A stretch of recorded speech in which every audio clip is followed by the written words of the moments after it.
আসসালামু আলাইকুম সবাইকে। আজকে হঠাৎ করে লক্ষ্য করলাম আমাদের মানবতার বাহনটি নিচ দিয়ে মোবিল পড়ে।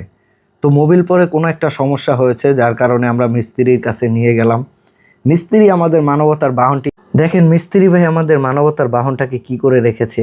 হানিফ আমাকে বলতেছে, কবি তুমি কি করতেছো? আমি বললাম একটু ভিডিও করতেছি। তো হানিফ একটু হাসাহাসি করলো। পরে হানিফ মিস্ত্রি ভাইকে বললো, ভাই একটু চালু কাজটা করে দেন, আমার আর কবিরের একটু কাজ আছে।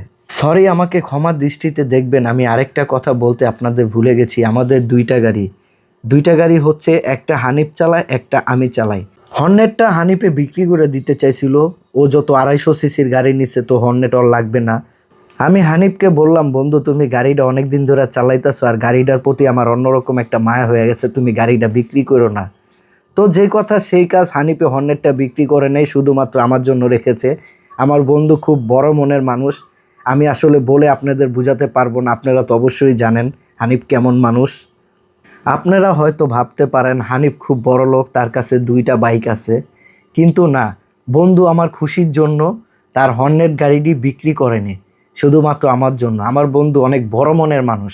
আসলে আমি বলে শেষ করতে পারবো না। আমার এই ভিডিওতে যদি আমি কোনো ভুল কথা বলে থাকি, আমাকে ক্ষমার দৃষ্টিতে দেখবেন।